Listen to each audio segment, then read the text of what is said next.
Hey everybody, Brett Tadlock here, TNArtist. Hope you're having a fantastic day wherever you are.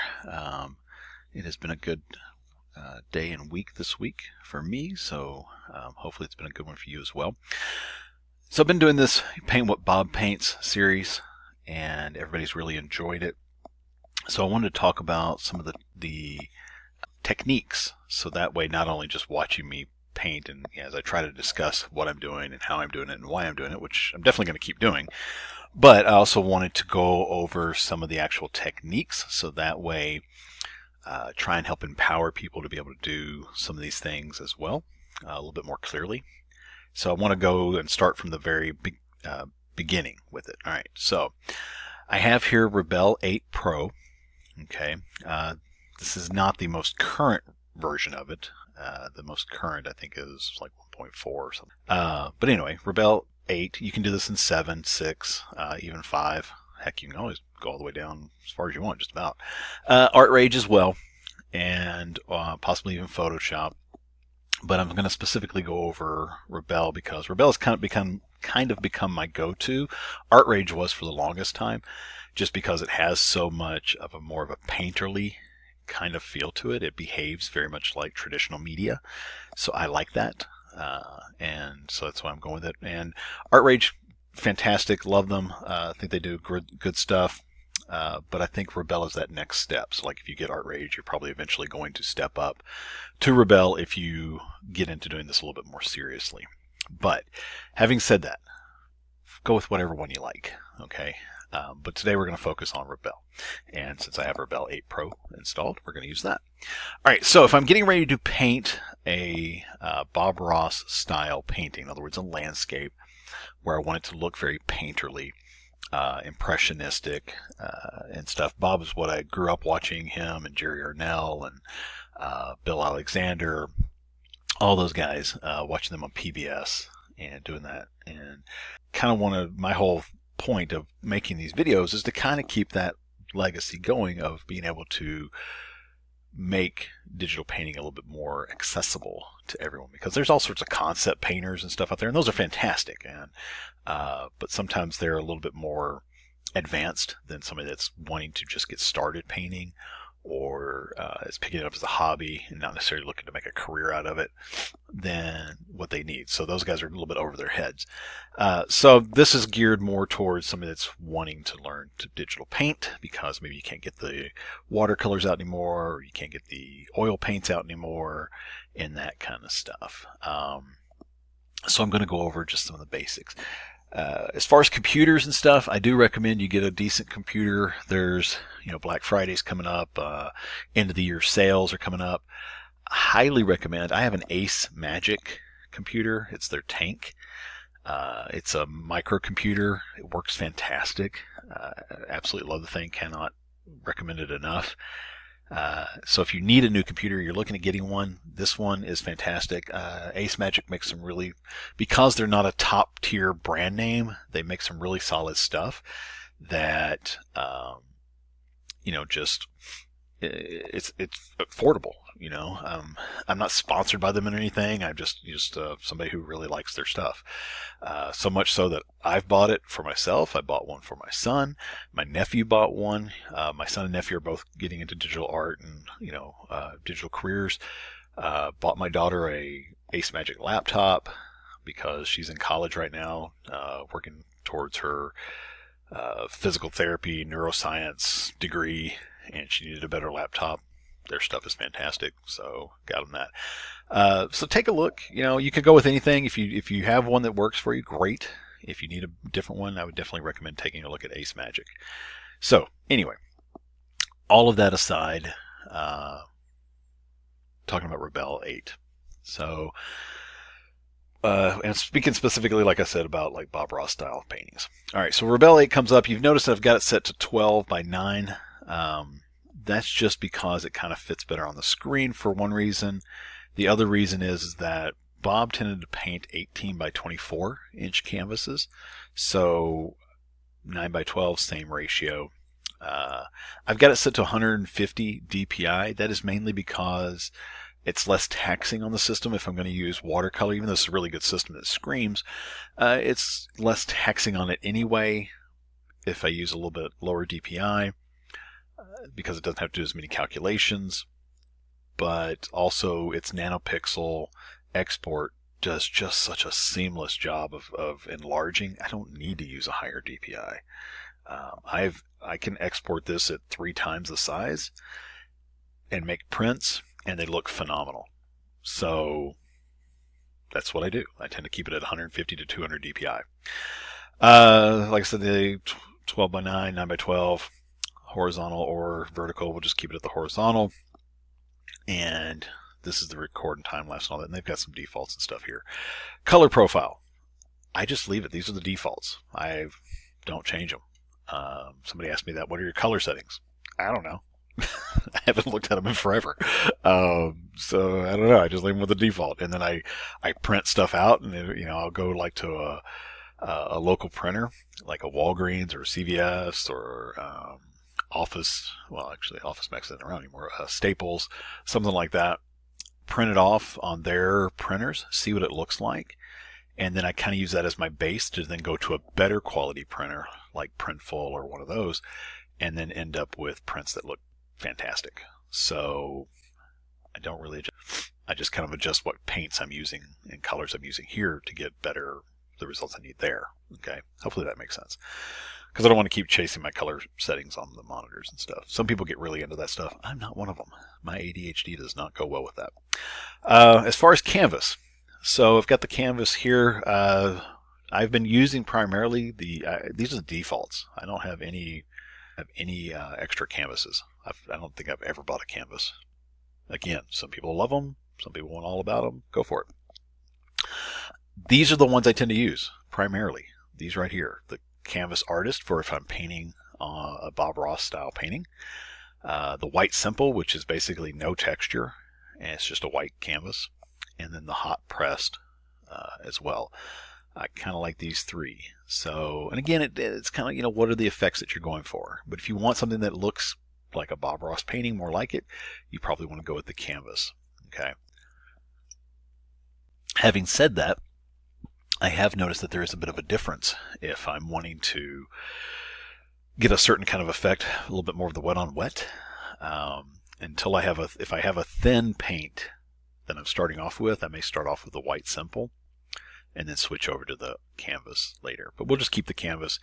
Color right now, I've got it set to black, but let's go ahead and change that to maybe kind of a bit of an off-white. So full white would be 255 across the board right here. So you can see it's not quite that, so it's not quite. You can bring that down maybe to 250. Let's carry those across. But if you wanted to go something along these lines, like if you move it around, you can see here. So we'll just kind of leave it not quite pure white, but somewhere around there. Maybe even drop the hue down just slightly. All right, so we got value, hue. So I've changed the hue over here. I think I said that backwards a second ago. Dropping the value down there and go with that. And this just lets you see what the canvas looks like up close. It looks like a canvas. And it lets you see the different stuff. All right, so this looks like a classic white primed canvas. Okay, so all that's there. 12 by 9, 150 DPI. And I've got my Huion tablet that I'm using with... all right, I do switch between pen and mouse. So like if I don't want the pressure sensitivity, I'll use my mouse if I just want it to throw down paint.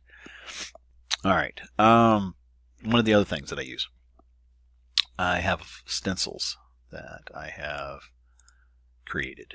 These stencils are all in my landscape brush stencil pack. Why do I use these? Because it just makes life simpler. It's easier to use some of these. I've painted these and then I use them as bases to paint others. So to show you what I mean, let me grab one of these. We'll grab, I don't think it really matters. We'll go with that one. So we can do a fir tree here in a minute. Just set that there, and so it's not showing it. The other one that's really important is the mountain one. So this one has rock paintings that I've taken a picture of and then kind of changed around. And we'll do maybe this forest grove. I like it. Hide it. And we can do waves. Let's do water ripples instead. Alright, so I've got my stencils here. I had to load a couple more, so I paused it for a second. I have a pebble stencil and stars. So the stars stencil I use obviously for stars, but also can work really good for rain or snow. So I went ahead and loaded that in. Alright, so I'm going to set these over here aside. I have two monitors going, so I'll have this over there.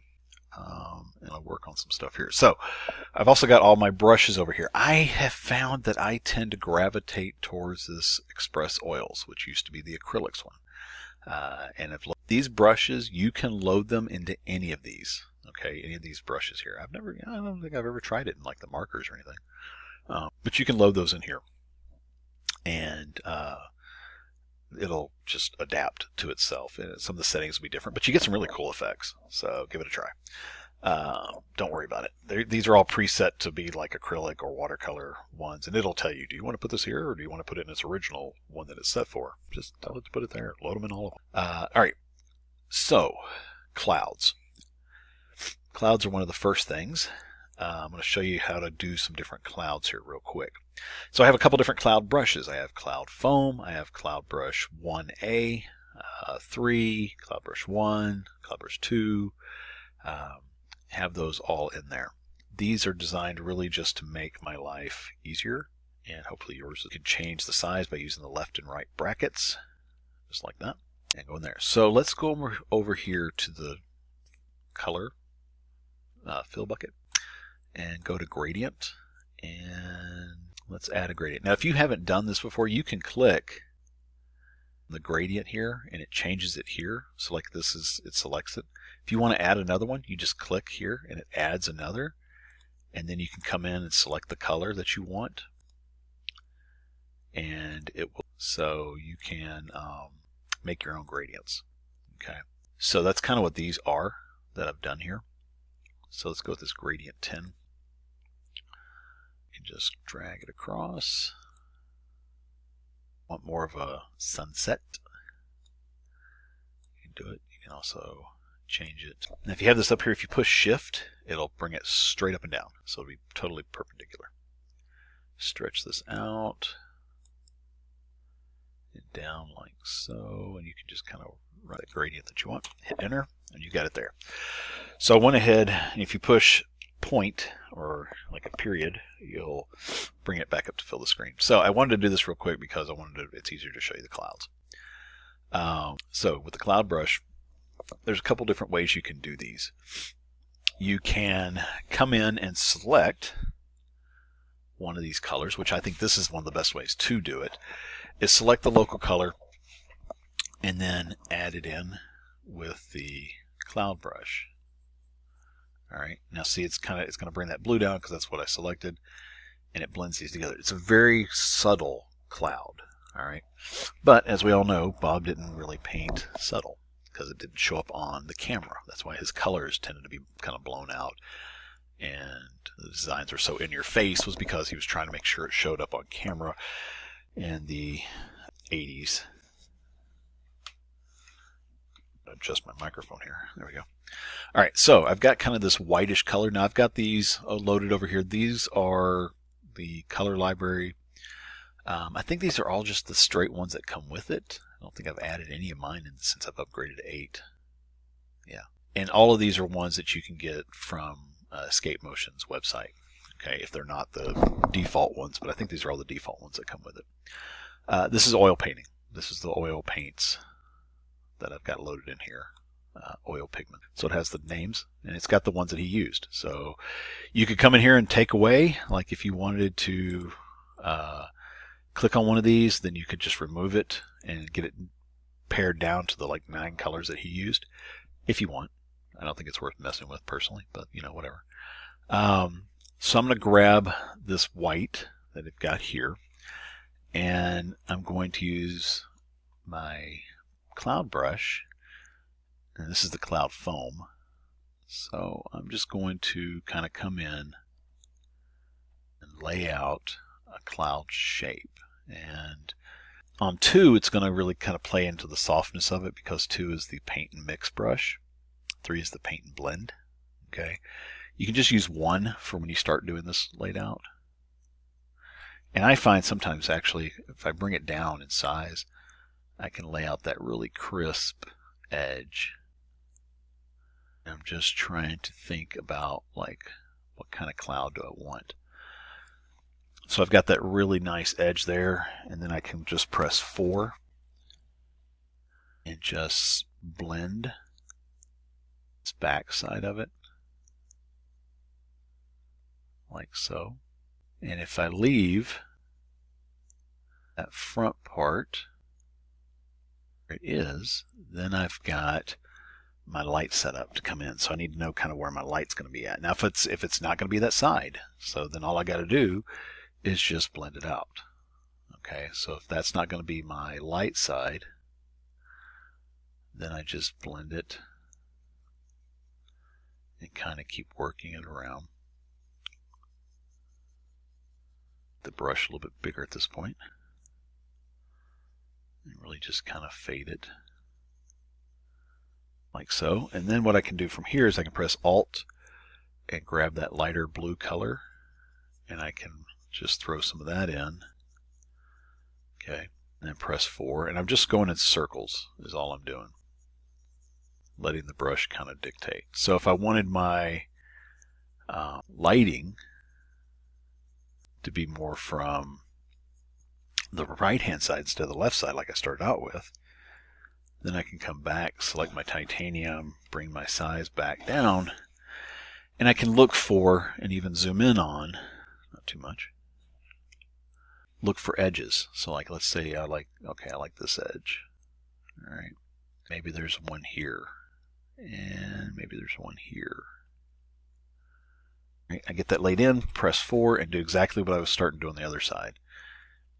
And then it's come in and blend the back side, leaving that light like so. And even if I get rid of most of it, I have enough there that I can just lightly come back over it and get it laid out. I can go to my other cloud brush, press 1, back in, press 4. These brushes work slightly different, so you see I'm getting a bit of just a slightly different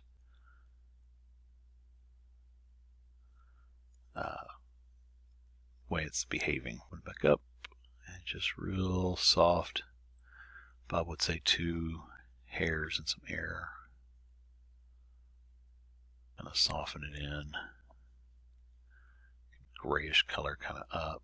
And really what I'm doing is I'm smushing the paint that was there already up into it. And it blends it in and goes really well with it because it's already got the color harmony of the paints underneath it. So this really kind of is the wet into wet technique that Bob did. Okay, there are some of these that won't work for wet into wet. Like I was taking a look and trying to do the where he would take black gesso and then paint a transparent color over top of it, and then go in and paint a white on top of that and pick it up. It does it, but it doesn't do it that well. You know, you can play around with it kind of like this and just kind of keep going back and forth, and you'll get a similar look, but it's a lot of fighting it. Only do it so much. All right. So that is how you can build up some of those really fluffy clouds. And then you can, if you wanted to do the Bob Ross thing completely, go to Soft Blending Tool. And this is just so I don't have any texture. And I can come along the edges and just very, very lightly just kind of lift the edges. And I'm just kind of swirling with it,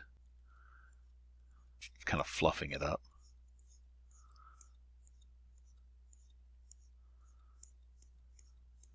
And that really kind of blends it in. Okay, so if I zoom back out, you can see how that's going to set up that really nice soft cloud. And you can, again, build another layer on top of it, build another layer, make it fluffier, go with whatever kind of cloud you want. But that's how you can do a basic cloud, or start the foundation for your clouds for when you're getting ready to do a Bob Ross painting. Okay. And those brushes, if you push B, by the way, you'll go back to your brushes. Like I have the other cloud brush here. This one does more of a horizontal cloud base. But it's good for like doing the base of these clouds here. So like if I want to do that and have that be one of those ones where you can see underneath it, and maybe grab some of this down here.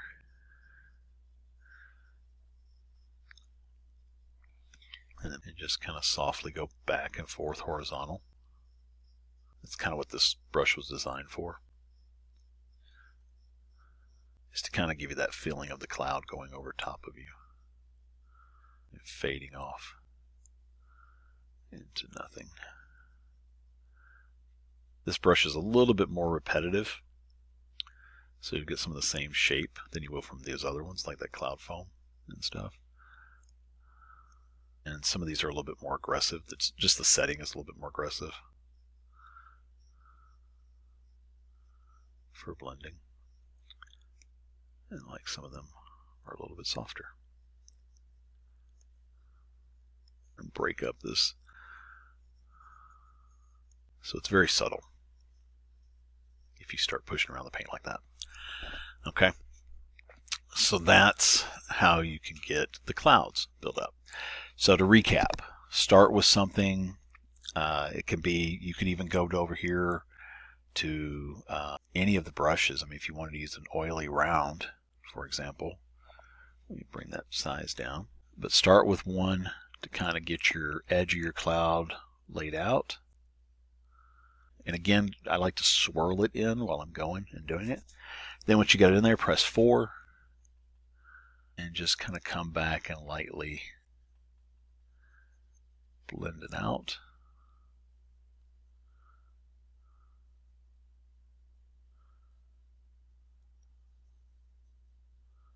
Like so. And you can use these round ones work really good for doing it, but just get it, step 1, put in your lighter color. Step 2, kind of swirl it around and get that swirly kind of build up. And then just kind of fade it off into your background color a little bit, like so. And then come back in and soften it with like the blending tool that really softened in. And I usually try to leave that lead edge. Okay. And then once I've got that there, I can come back in, and you can come back in with, you know, the round brush, any of those. You can come back in with like the marker tool. Marker tool works really good for the dry one. So like, let me zoom in a little bit. And I can put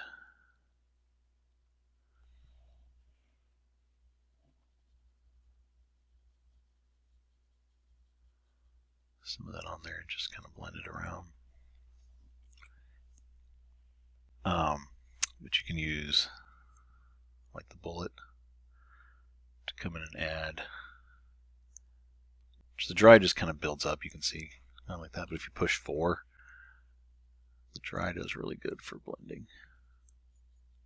So put it in, add some highlight, put it in, add some highlight, and so forth. And that's how you can do it, build up. If you don't have my brushes. If you have my brushes, your life's going to be a little bit easier, just because they're designed for doing this kind of painting. Okay. All right, so that's that. So let's look at doing mountains. Okay. And by the way, I am not making a painting here, just so you know. This is just a technique video. So yeah, I'm not making a finished painting here. I'm just trying to show you how to do the basics, or what the basics are to start before you're going to do one of these. Like if you're going to do one of my follow along of paint what Bob paints, or if you're going to do your own painting or whatever, this is just kind of a how-to on doing that. So anyway, so mountains. So the way I prefer to do mountains is I'll come over to the selection tool, I will go to freehand, and I will go to add to. All right, and I'm going to put this on a new layer. I like to stack my layers because sometimes when I put the mountains in, I realize I'd kind of like to put a cloud there behind it to make the mountain pop. You may have seen that in the recent one I did with the grayscale one.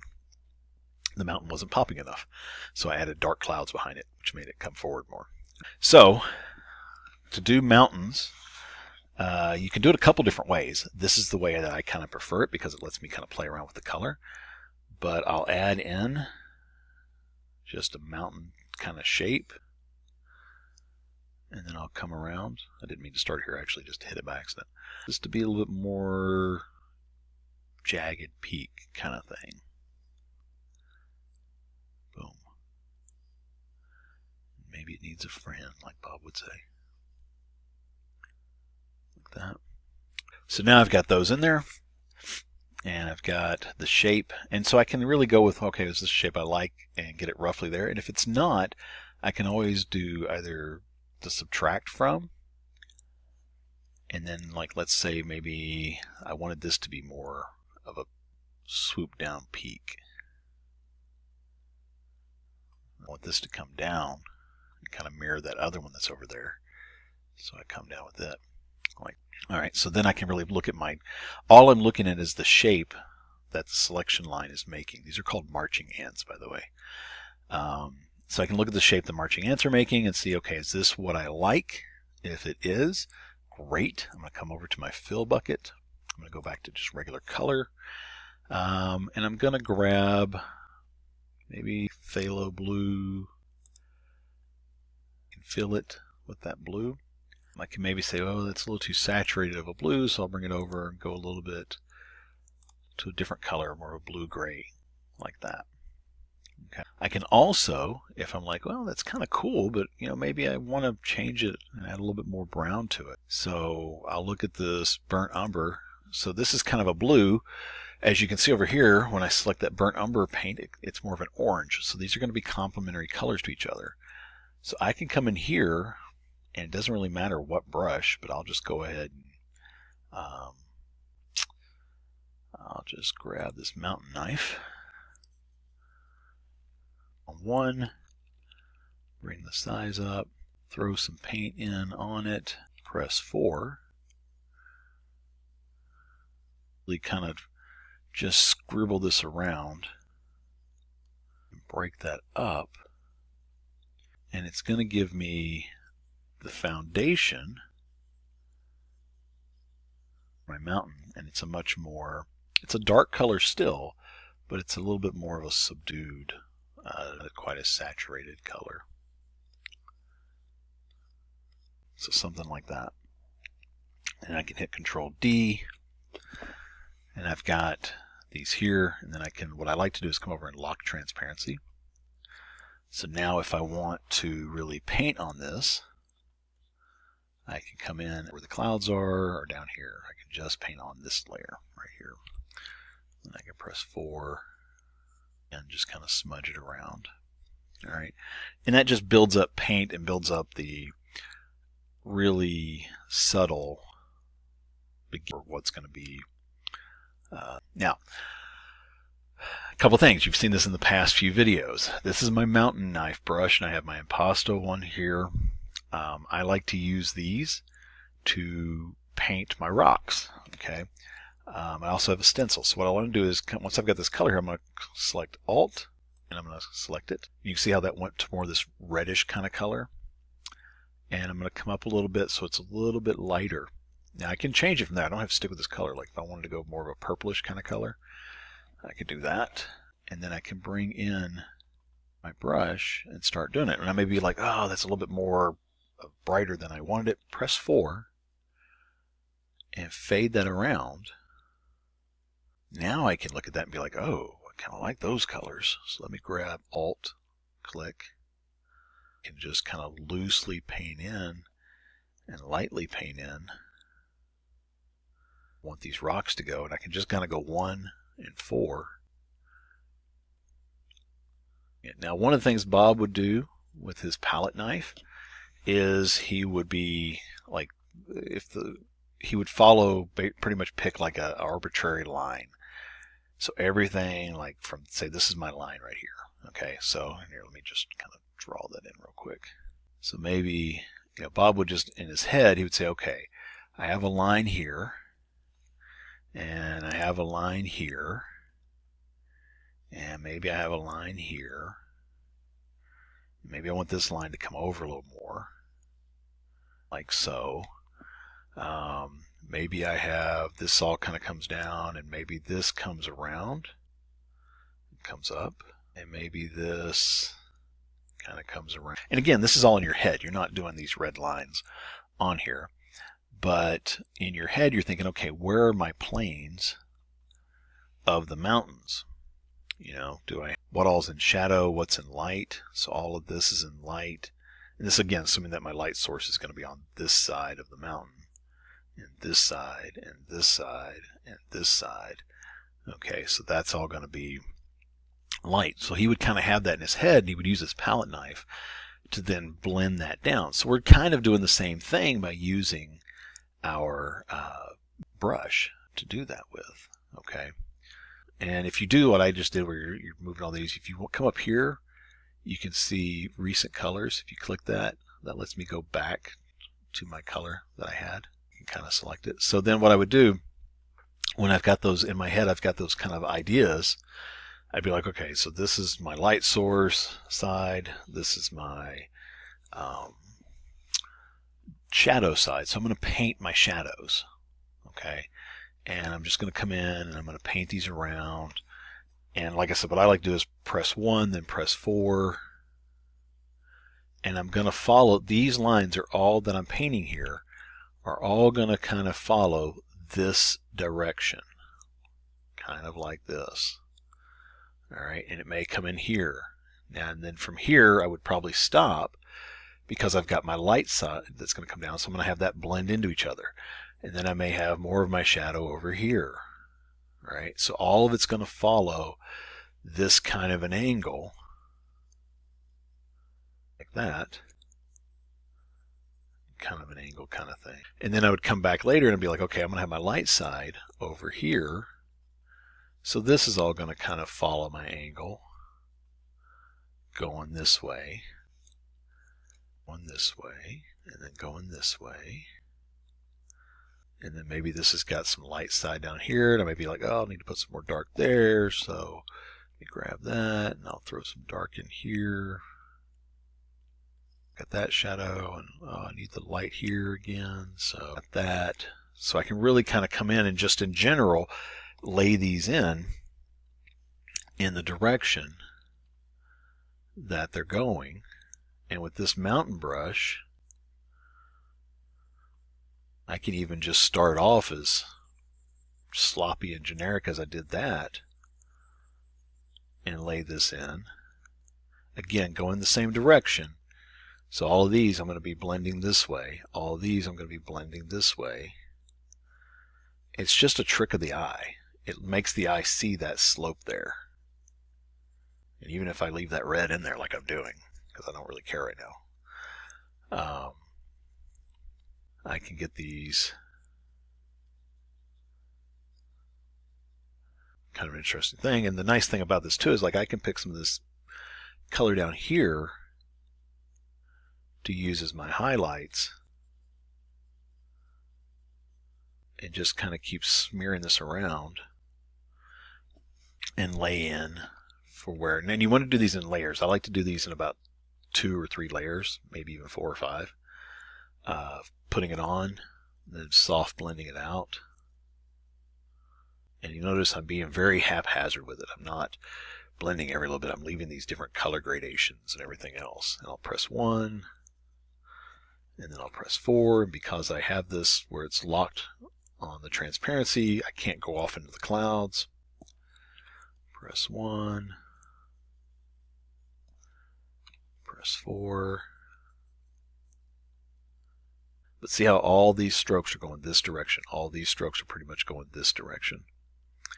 So I can keep building that up and building that up. And that's kind of how I start laying these out to get that palette knife effect. Now, he had the luxury of the fact that a palette knife will just lay that in there and go across. Well, digital paint's different. We can't do it exactly like that.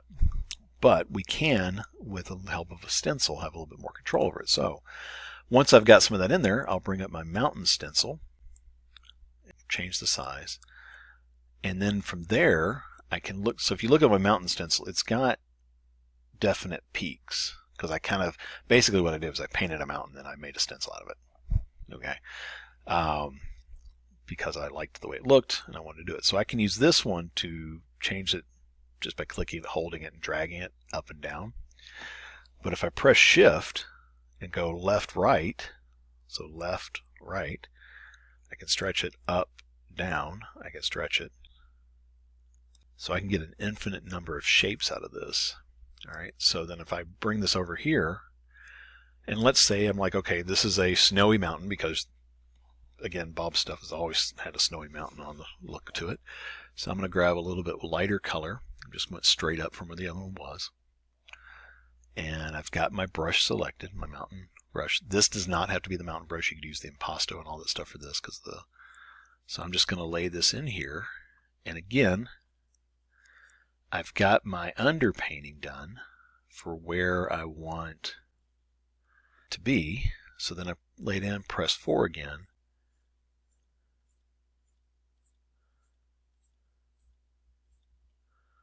And then stencil, I can right click on it and drag it,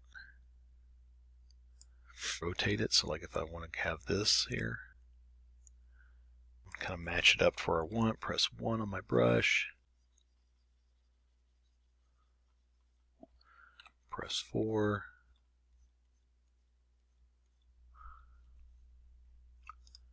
then because this is all still set up here,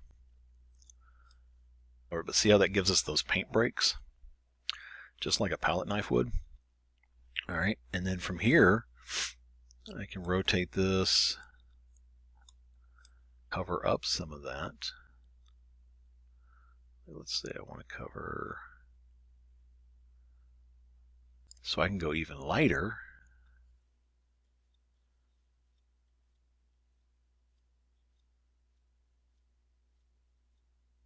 Because this brush breaks like that, this breaks like that, I could get a very good and similar thing as a palette knife breaking. Okay, so it gives that same kind of a feel. And then from there I can always come back in and I can press 4 and I can soften it out. I can grab my impasto brush and kind of play around for texture. I can play around with it. I can press 1 and really kind of want this to really kind of grab the light right here along this edge. Kind of like with the clouds, I just look for different breaks in the paint that I want to highlight. And then I can just press 1 and 4, moving around like that. So then you can get those broken mountaintops, like you want them. And then the same thing, you just do the exact same thing on the other side. Okay. Again, I've got my impasto brush. I haven't changed it. I can bring my stencil over. And those are all kind of in that same kind of direction. So I can come in and just press 4, smear it around a little bit. I can get a bluish color. So maybe I want that the top blue gray shadow. Grab my mountain.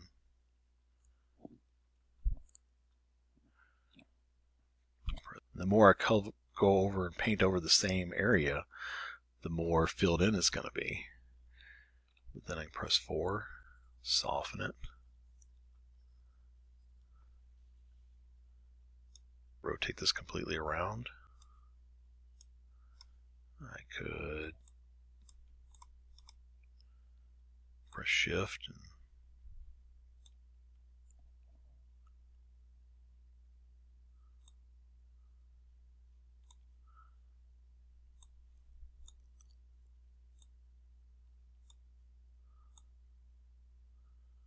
kind of contort it.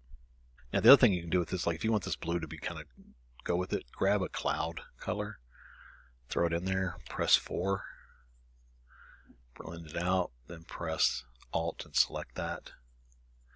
That's going to keep your color harmony.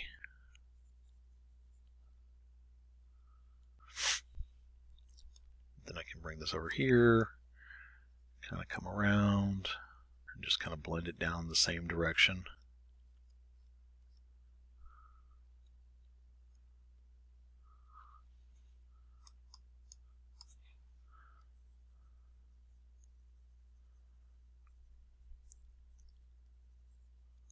But that's how you can get that palette knife kind of a look that you get with one of Bob's Mountains.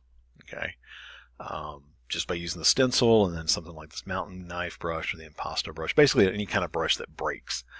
These brushes were specifically designed for this, so it makes it a little bit easier. Okay, so then once you've got that done, the next thing you'll want to do is turn off lock transparency, and then there's actually a couple things you want to do. One is zoom in and get rid of this really sharp edge. I find doing it that way, just kind of press 4, go down in size, and then just go along the edge, making sure to pick up the brush so you don't drag the exact same. And then just kind of come along and break up that edge. You can even press 5 and erase it. And that's just going to give you a more organic kind of a feel. It doesn't have to be everywhere. But back in. Then jumps like that one just did there, just press 5.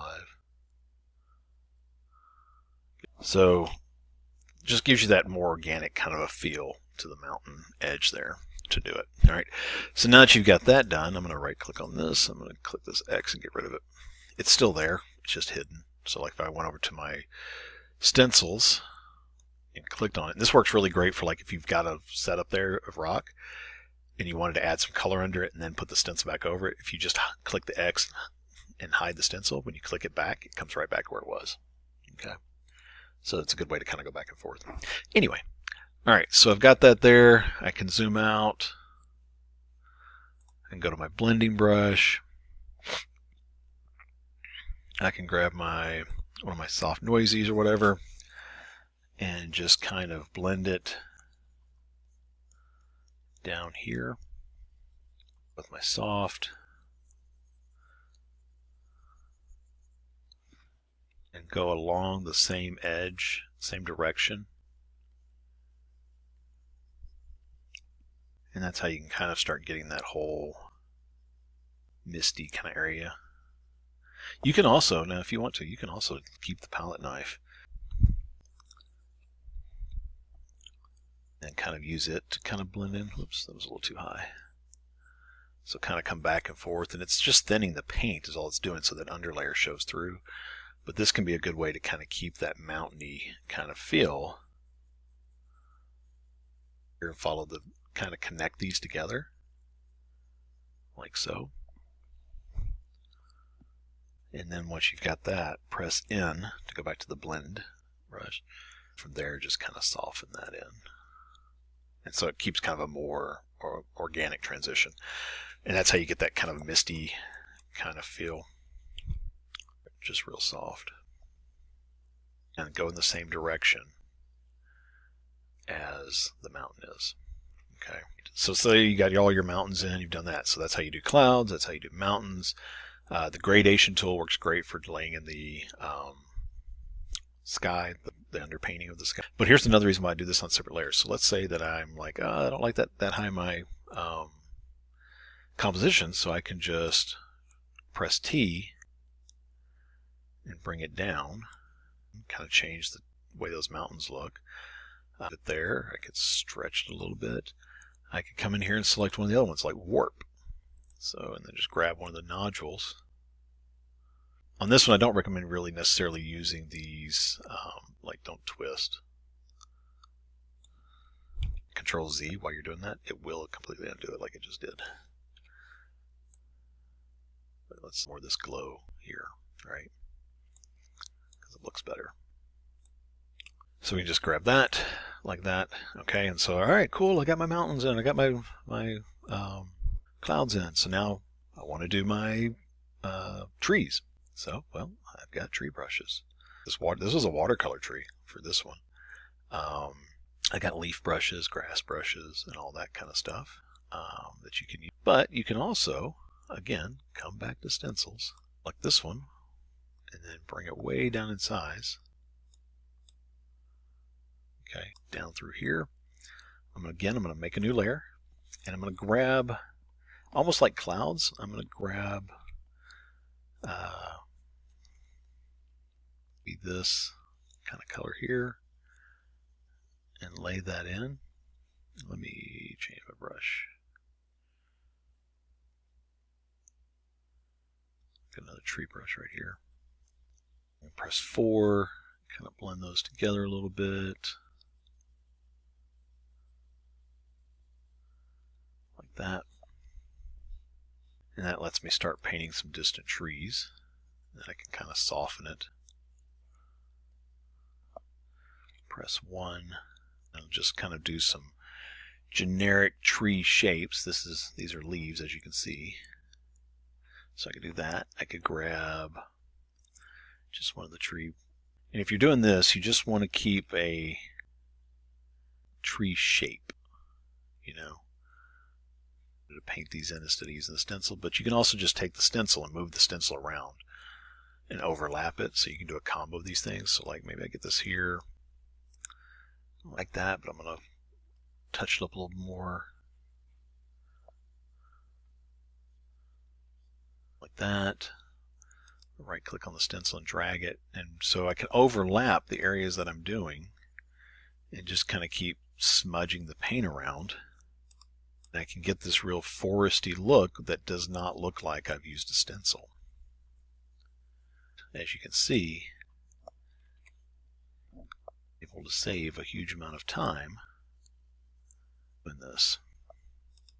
And so because this color is kind of similar to some of these colors, it really gives that far off kind of view and kind of fits in for atmospheric perspective. But then I can also press T, really take those down in size,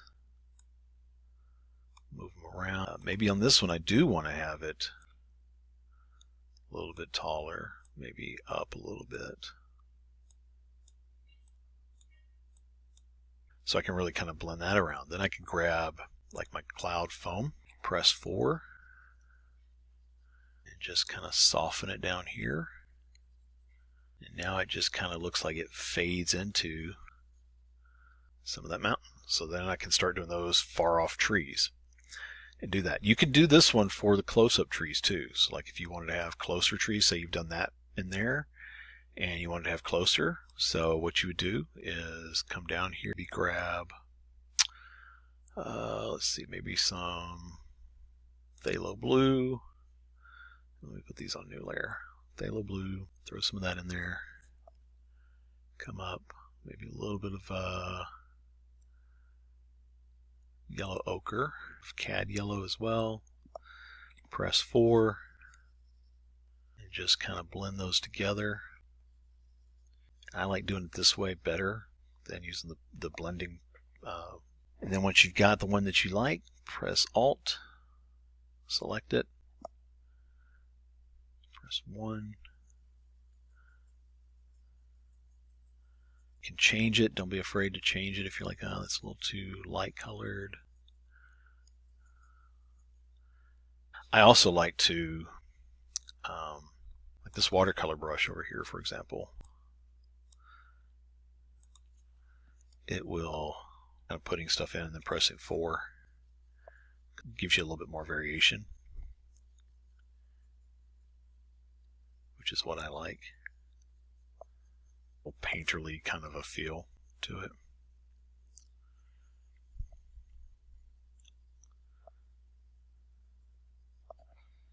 One other thing is if you're using these, go and select border around this and not have to worry about getting outside the edges. You can, I mean, if you get outside the edges, it's not the biggest, you know, it's not the end of the world. But maybe come in here on the top of these and add a little bit of highlight.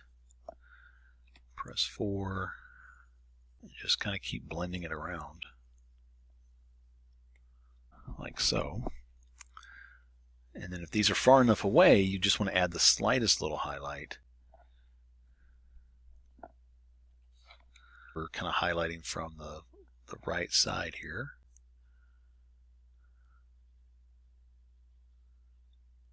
Or you can grab the tree brushes, or the leaf brush, or the bush brush.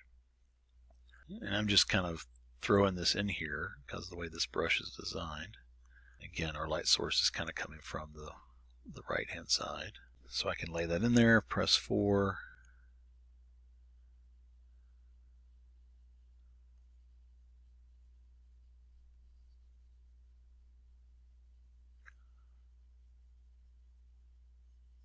Darker, a little bit more shadow if that got a little too monochromatic, a little too light. A little bit of shadow in here on the left side, since again my light's coming from the right.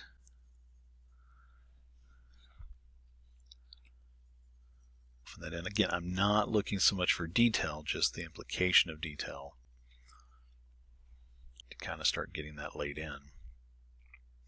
And I can use the bush brush if I want to. I'll lay this in front of it. Kind of push those trees back. So let me show the stencil. So right there, it's kind of hard to see behind those trees. Like maybe over here.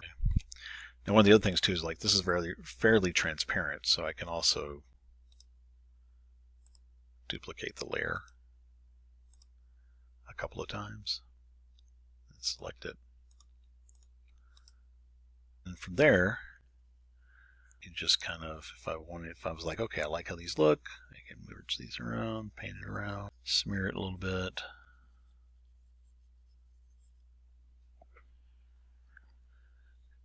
And I kind of have these trees. So then I would have the distant trees, which are always going to be lighter in color.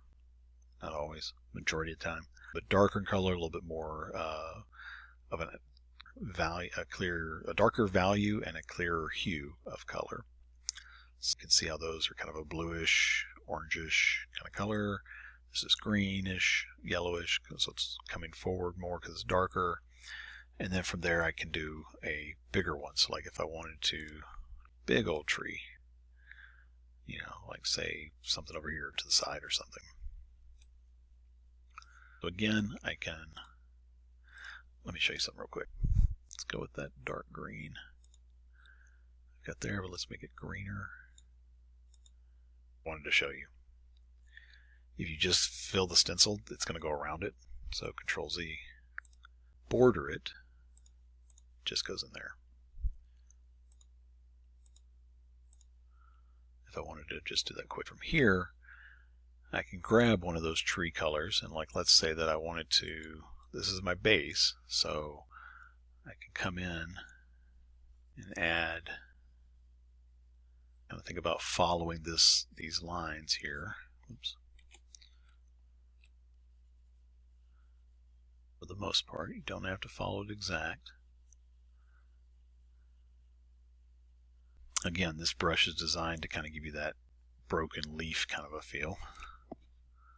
And if I use my stencil as my guide, I can quickly lay that in, like so. Brighter greenish color, if I want. Come in and start laying in saints. Now what I like to do is put them in there and then just kind of blend them around a little bit. And once I've got kind of the color I like, select that color. Maybe even change brush.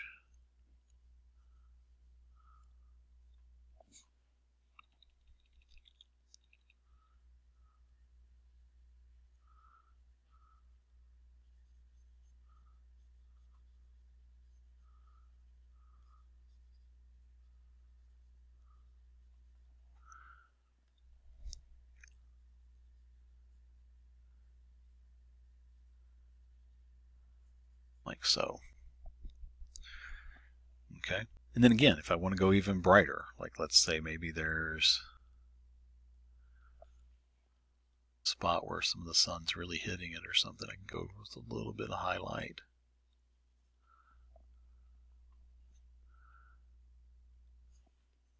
And press 4 and kind of blend it around and select the color that's there. It's just going to keep your color harmony better.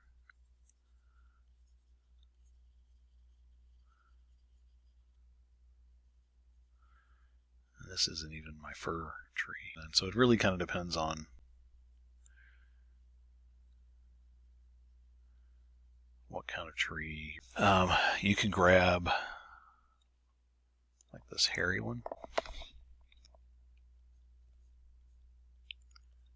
If you want to give it that kind of personal. Now this picks up a lot of this canvas on this one, so sometimes I will just go over here and I'll go to my white, my simple white, and then kind of pick up the spots from the canvas.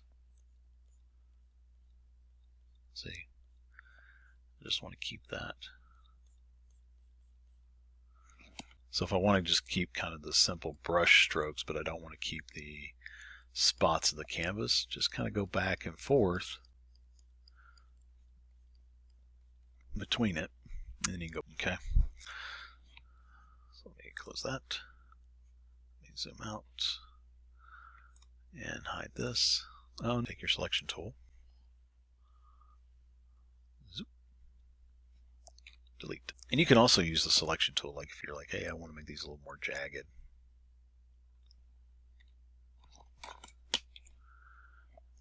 Alright, so there's trees, mountains, and clouds. And a little bit of talk about perspective. But that's the core stuff for if you're painting Bob Ross landscapes and how to use these tools. And really you just kind of go back and forth between the brushes, the stencils, and so forth.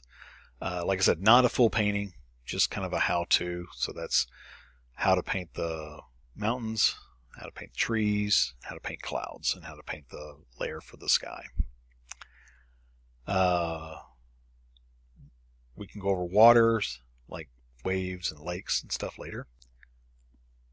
But for now, this is going to give you that rock, tree kind of vibe on how to use it. So hopefully that helps, and will help you start putting together this stuff for the new paintings that we've got coming out. Let me know any questions or thoughts you have, and I'll be more than happy to help. Thanks.